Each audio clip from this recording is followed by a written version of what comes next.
We've got a good one tonight on Toyota Sports Talk. Lake Lewis Jr. joining us. Does a great job covering the Washington Commanders and all teams really across the NFL. But we are sadly diving into quite the loss, Lake. Again, thank you so much for joining us first and foremost. But let's jump back to Monday. Little bit of a poetic ending, I'd say, if you look back to a season ago when the Washington Commanders walked it off. The Bears doing so at Northwest Stadium once again. Just walk us through what that atmosphere was like at Northwest Stadium, first and foremost.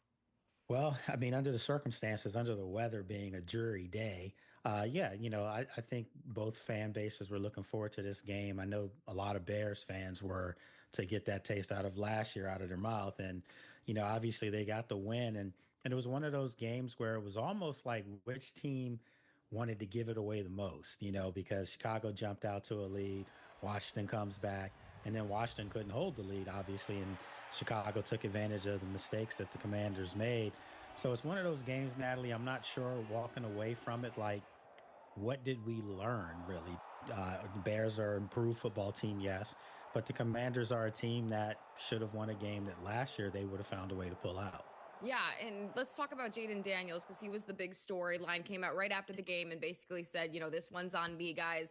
Threw 3 touchdown passes, had a great, passing day overall, but it was the uncharacteristic of the game that pretty much sealed the deal for the Bears. He came out afterwards and basically said, this one's on me because I lost my focus in that moment.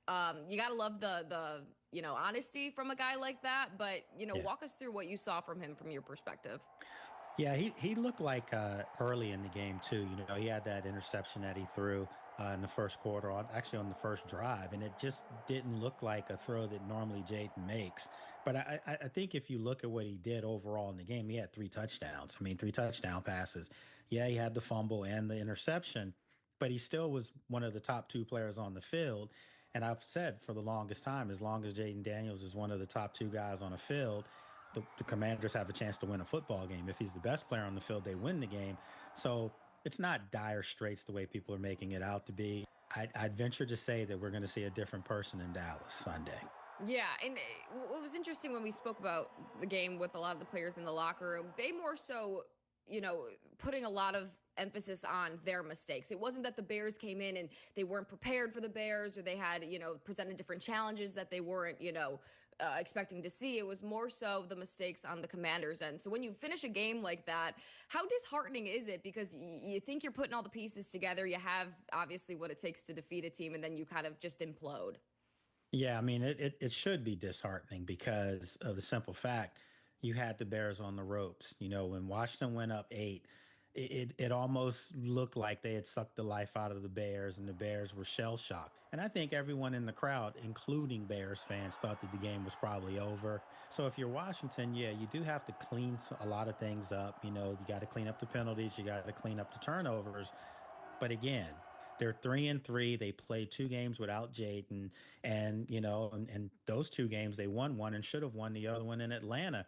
So I tell people Washington easily could be 5-1 if everything was clicking the way it was supposed to. If maybe they got better defensive contributions as well, they could be a 5-1 football team as opposed to 3-3. Let's turn our attention to Dallas now because I know this is, back-to-back games. Probably a lot of people had circled on their calendars. They're hitting the road, obviously a shorter week for Washington. But what makes this one so special, do you think? Obviously, yes, it's a divisional opponent, but in terms of where these two teams are currently at.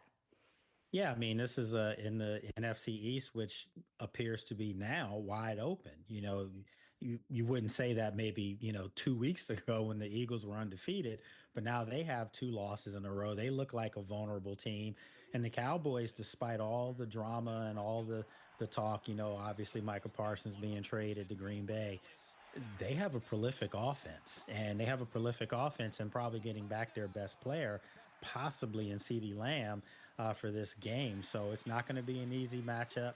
Obviously, Washington struggles with Dallas at times. They had to squeeze one out last year in the final game of the season against a Dallas team that pretty much sat a lot of players. So, it's going to be one of those hard NFC East football games. But for Washington, I like the fact that they're on the road, Natalie, because they can focus a little better at times. I mean, they're really good at home. Make no mistake about it. But what we saw in Los Angeles 2 weeks ago was a team that went away from home And it appeared that they had found themselves. Well, obviously they didn't, but hopefully this could be the start of something because they have a tough stretch coming up after Dallas. So the Commanders, they head into Arlington. They win this game based on what? What needs to happen, and what do you need to see come Sunday?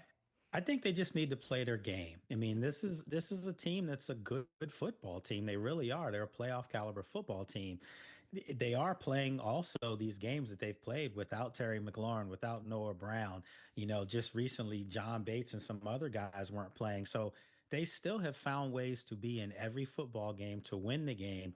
Hopefully, if they can get some of their pieces back, they can do it. But I think in order to beat the Cowboys, the defense is going to have to step up. I mean, they're going to have to get some outs. It can't be where maybe the offense scores and the defense needs to, play off of that and get some three and outs for the offense to build the lead, as opposed to being behind and putting all the pressure on Jayden and the offense. The defense is going to have to create some turnovers against a high flying Dallas offense. All right, good stuff as always, Lake Lewis Jr. Thank you so much for joining us, Lake. Safe travels over to Arlington if you're heading that way. All right. See you later, Natalie. Take care.